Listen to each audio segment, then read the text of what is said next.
Oi gente, tudo bem? Antes de começar o vídeo, um aviso. Não comece a ver esse vídeo se você não viu as outras aulas sobre Nietzsche, beleza? Porque eu vou usar alguns conceitos que eu já trabalhei nas aulas anteriores, enfim, fica muito difícil de entender se você não sabe esses conceitos, ok?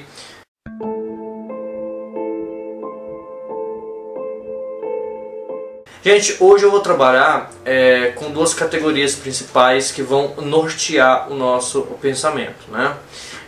Essas categorias são as categorias conhecidas como o espírito apolíneo e o espírito dionisíaco. Assim, por que eu vou trabalhar com essas categorias? Porque a partir do momento que a gente entende como que o mundo é e a gente entende sobre a essência do mundo, que é a vontade de poder, a gente tem que entender como que a moral vai se formar e como que aquele problema, né, que eu disse nas considerações iniciais, né, da moral inibidora, né, que inibe os instintos do ser humano, como que ela vai surgir, né? A gente tem que entender como que ela vai surgir. E ela surge a partir do momento em que a gente começa a entender o desequilíbrio entre essas duas categorias. Por isso que eu vou começar com elas, beleza? Enfim, o que seriam essas duas categorias? Primeiro, a categoria do espírito dionisíaco seria o lado do ser humano que prioriza as festas, prioriza o vinho, prioriza a música. O lado apolíneo seria o lado da ordem, o lado da razão, fazendo referência aí, né, ao deus Dionísio, o deus da música, do vinho, enfim, das festas, e ao deus Apolo, que é o deus da razão, enfim, né. É importante entender que Nietzsche vai trabalhar essas duas categorias no momento conhecido como Grécia Antiga, né? Na Grécia, né, Nietzsche dizia que os sofistas e os dramaturgos, as pessoas que viviam no teatro, enfim, são pessoas que tinham um equilíbrio entre esses dois conceitos, né? Esses dois atributos que são intrínsecos ao ser humano.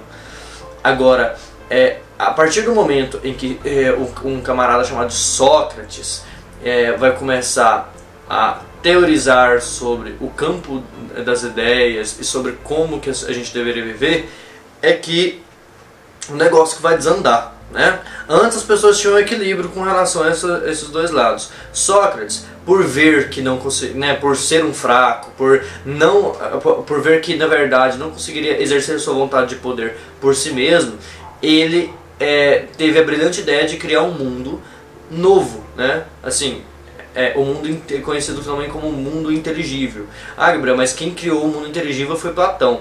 Cuidado, tá? Que a gente está trabalhando Sócrates e Platão com a mesma carga teórica. Então, o que eu estou falando para Sócrates aqui serve inteiramente para Platão também, beleza? Enfim, o que vai acontecer? Nesse mundo inteligível, Sócrates já não é mais o fraco. Porque nesse mundo inteligível, quem dita as regras é ele, e não mais os fortes que dominam a realidade, né? Que dominam o mundo que existe. Então, Sócrates tem a tendência aí de direcionar a força que os fortes têm, né? De exercer seus instintos para o nada, né? Que é esse mundo inteligível. Esse mundo inteligível nada mais é do que o nada, né? Porque ele não existe, ele não tem palpabilidade, enfim. E como que ele vai direcionar essa força? A partir do momento que a gente tenta priorizar a racionalidade e a gente tem o desequilíbrio entre essas duas categorias, o apolíneo se sobrepõe ao dionisíaco, né? A gente vai ter um momento em que vão ser criados conceitos morais que vão ter um caráter universal, né? Como assim um caráter universal? Vai tentar trazer regras morais que possam valer para todas as pessoas em todos os tempos históricos. Isso daí Nietzsche chamou de mania de egipcismo, porque você mumifica os conceitos. Sendo que Nietzsche vê que não tem nenhum sentido isso acontecer, porque na verdade os conceitos eles são simplesmente mutáveis a todo tempo, porque a vida é fluida, né?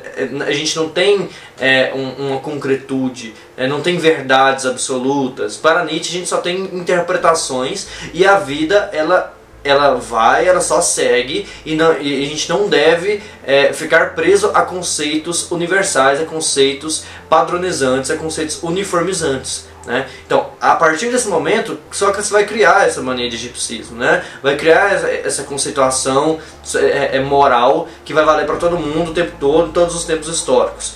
E isso daí é que é o grande problema, é a grande inauguração do problema. Porque é a partir daí que o cristianismo vai tirar também bases para a sua filosofia medieval. É a partir daí que o cristianismo vai começar a trazer preceitos morais dos fracos, de vontade de poder negativa, que vão ver a vida como um vício. Vai declarar a guerra também à vida. Vendo a vida, na verdade, como uma penitência e que a gente tem que esperar o mundo após a morte, né? E legitimando com o mundo após a morte todas as culpas que você sente por ser pecador aqui nessa vida, né? Tudo se torna pecado. A vida, na verdade, ela é sobreposta. O que é bom na vida, ela é sobreposto pelo que é bem, né? O bom é aquilo quando eu atendo meus instintos, né? Então, comer o tanto que eu quero, ter relações com o meu parceiro, minha parceira, ir pra boate e ficar com quem eu quiser, enfim. Esse tipo de coisa vai se tornar um vício, né? A partir do momento em que a gente tem a criação desses preceitos morais. Então, comer demais vira gula, você não pode ter relações antes do casamento, porque é pecado, pode ficar com várias pessoas porque é libertinagem, porque é luxúria, enfim. Tudo isso vai se tornar vício. A vida começa a ser vista como algo ruim, né? E essa inversão do que é, dos valores da vida, é o grande problema que Nietzsche vai trazer pra gente, né? Pra nós enxergarmos como a realidade está sendo estruturada. Então é a partir daí que a gente tem a criação da moral do escravo, né? Que é uma moral daquele que é escravo de valores universais, que mantém nós em uma espécie de rebanho, né? Somos ovelhas que seguimos morais universais, conceitos históricos que valem para todos, né? E não consideramos que, na verdade, essa moral é uma moral de Sócrates, é uma moral do fraco, é uma moral de alguém, não é uma moral nossa, é uma moral que foi criada para direcionar a nossa força, né, dizendo assim, como nós fortes, né, não me incluindo, mas numa categoria geral, direcionar essa força para o nada, para que os fracos não sejam submetidos, subjugados sob a nossa força, né? Então esse que é o grande problema. Começamos a negar os nossos instintos, começamos a negar quem nós somos, para seguir esses preceitos metafísicos, né? Começamos a usar, aí os fracos começam a usar muletas metafísicas, né? Muletas metafísicas para legitimar as suas ações, né? E as pessoas começam a usar essas muletas, que é Deus, o bem, enfim, são valores como a compaixão, como o altruísmo, né? Que é essa ideia de autossacrifício, né? De você culpar a si mesmo, de que você, na verdade, é responsável por tudo de ruim que acontece na sua vida, né? Nietzsche vai chamar isso de má consciência. Você começa a culpar você mesmo, você começa a acreditar que, na verdade, tudo que acontece de ruim na sua vida é culpa sua, porque você é um pecador, né? Você é, na verdade, um descendente de Adão. Você é culpado disso. Você teve livre-arbítrio, você teve a oportunidade, né? Você sempre acusando, dizendo que, na verdade, você tem que sentir culpa por estar vivo, né? Você tem que sentir culpa por ser quem você é. E essa que é a grande sacada do Nietzsche, né? Então as pessoas começaram a negar a si mesmas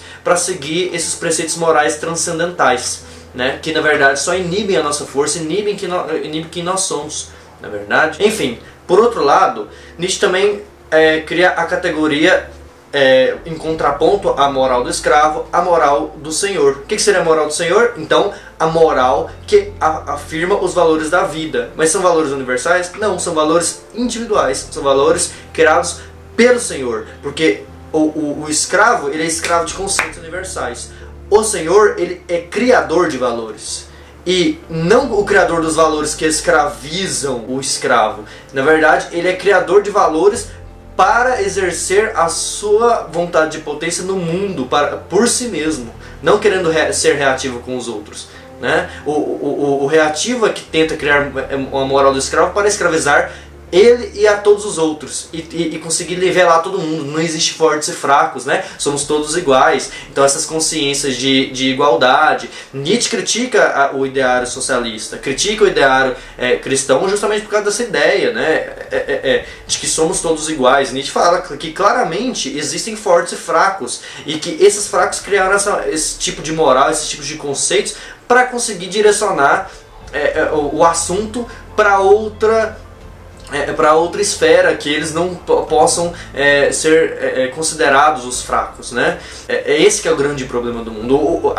O senhor, enfim, é aquele que domina, né? É até uma ideia aristocrática, né? O aristocrata é aquele que domina, é aquele que organiza a sociedade, é aquele que exerce sua vontade de poder, e aquele que é escravo, ele não tem como exercer sua vontade de poder e a direciona contra si mesmo, começa a ter a má consciência, né, a se culpar, e também a culpar os outros, a querer transformar todos em uma espécie de rebanho para que todos sejam igualmente fracos, né? Essa que é a grande sacada do Nietzsche nesse quesito aqui, beleza?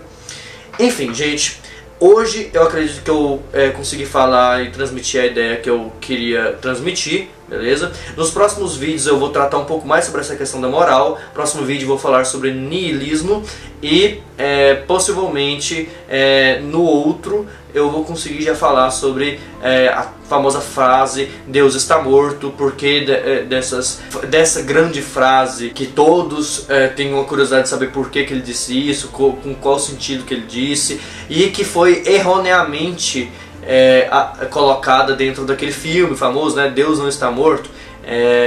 Na verdade, aquele filme ele não empregou a profundidade que o autor quis colocar analisando aquele conceito, né? Enfim, de qualquer forma, abraço para vocês. Qualquer dúvida coloquem nos comentários, podem me mandar mensagem, e paz.